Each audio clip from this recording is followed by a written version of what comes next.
ಕಾಲುವೆ ಉಕ್ಕಿ ಹರಿದು ಈರುಳ್ಳಿ ರಾಶಿಗೆ ನುಗ್ಗಿದ ಅಪಾರ ಪ್ರಮಾಣದ ನೀರಿನಿಂದಾಗಿ ನೂರಾರು ಕ್ವಿಂಟಾಲ್ ಈರುಳ್ಳಿ ನೀರು ಪಾಲಾಗಿದ್ದು ರೈತರು ಕಂಗಾಲಾದ ಘಟನೆ ಗದಗ ಜಿಲ್ಲೆಯ ಮುಂಡರಗಿ ತಾಲೂಕಿನ ಡಂಬಳ ಗ್ರಾಮದಲ್ಲಿ ನಡೆದಿದೆ.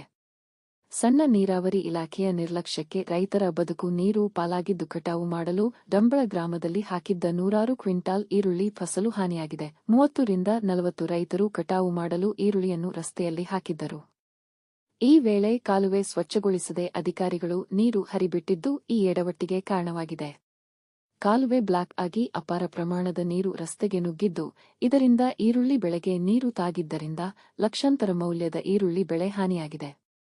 ಸಣ್ಣ ನೀರಾವರಿ ಇಲಾಖೆಯ ಅಧಿಕಾರಿಗಳ ವಿರುದ್ಧ ರೈತರು ಆಕ್ರೋಶ ವ್ಯಕ್ತಪಡಿಸಿದ್ದು, ನೀರು ರಸ್ತೆಗೆ ಹರಿಯುತ್ತಿದ್ದರೂ ನಿಲ್ಲಿಸಲು ಪ್ರಯತ್ನ ಮಾಡದ ಸಣ್ಣ ನೀರಾವರಿ ಇಲಾಖೆ ಅಧಿಕಾರಿಗಳ ನಡೆಗೆ ಗ್ರಾಮಸ್ಥರು ಆಕ್ರೋಶ ವ್ಯಕ್ತಪಡಿಸಿದ್ದಾರೆ.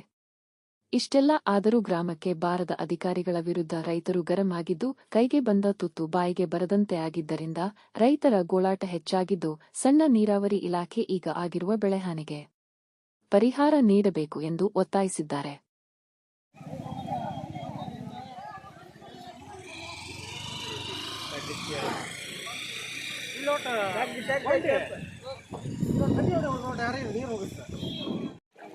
ಈ ಉಳ್ಳಾಗಡ್ಡಿ ಹೊಲದಾಗ ತೊಗೊಂಬಂದು ರಾಶಿ ಮಾಡಾಕತ್ತೀವಿ. ಈ ಪರಿ ಕಾಲುವೆ ನೀರು ತೊಗೊಂಬಂದು ಇಲ್ಲಿ ಹಿಂಗಟ್ಟೆ ಮಾಡಿದ್ದಾರೆ. ಈ ಸರ್ಕಾರನೇ ಇದಕ್ಕೆ ಹೊಣವಾರಿ, ಇದಕ್ಕೆ ಸರ್ಕಾರನೇ ಪರಿಹಾರ ಕೊಡಬೇಕು. ಏನಾಗೈತ್ರಿ? ಉಳ್ಳಾಗಡ್ಡಿ ಎಲ್ಲ ರಾಶಿ ಒಕ್ಕಿ ಮಾಡಿದ್ವಿ. ಇದನ್ನ ಮಾಡಿ ಇದೆಲ್ಲ ನೀರು ಕಾಲುವೆ ನೀರು ಪೂರ ರೋಡಲ್ಲಿ ಬಂದು ಕನ್ನದಲ್ಲಿ ಹೊಕ್ಕೊಂಡಿದೆ. ಕನ್ನದಲ್ಲಿ ಹೊಕ್ಕೊಂಡಿದ್ದಕ್ಕೆ ಎಲ್ಲ ಪೀಕ್ ಎಲ್ಲ ನಮ್ದು ರಾಶಿ ಎಲ್ಲ ಹಾಳಾಗಿದೆ. ಹಾಳಾಗಿದ್ದಕ್ಕೆ ಇದಕ್ಕೆಲ್ಲ ಸರ್ಕಾರನ ಹೊಣೆಯಾರ. ಇದಕ್ಕೆಲ್ಲ ಸರ್ಕಾರನೇ ಪರಿಹಾರ ಕೊಡಬೇಕು.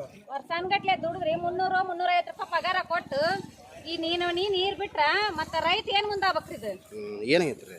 ಅಲ್ರಿ ನೋಡ್ರಿ, ಉಳ್ಳಾಗಡ್ಡಿ ಕಾಲುವೆ ನೀರ್ ಹತ್ತಿ ಇಷ್ಟು ಇಲ್ಲ ನೀರ 4 ಗಾಡಿ ಉಳ್ಳಾಗಡ್ಡಿ ರೀ ಇಷ್ಟು ನೀರಾಗ ನಿಂತೈತ್ರಿ. ಎಲ್ಲ ಹೆಚ್ಚಿದ್ರನ್ರಲ್ಲ ಈಗ ಹೆಚ್ಚಿ ಆಳ ಆರ್ಸಾಕತ್ತೇವ್ರಿ. ಈಗ ಮಾರ್ಕೆಟ್ ಕಳಿಸ್ತಿದ್ರಿ? ಮಾರ್ಕೆಟ್ ಕಳಿಸ್ಬೇಕಂತ ರೆಡಿ ಮಾಡಾಕತ್ತೀವಿ. ಮತ್ತೆ ಇಷ್ಟು ನೀರ ಯಾರು ಇದನ್ನ ಯಾರು ತಗೊಂತಾರ ಈಗ? ಮತ್ತೆ ಹೆಂಗ್ರಿ ಈಗ? ಅದಕ್ಕೆ ಏನ್ ಮಾಡ್ತಾರ ನೋಡ್ರಿ ಮತ್ತೆ ಪರಿಹಾರನ.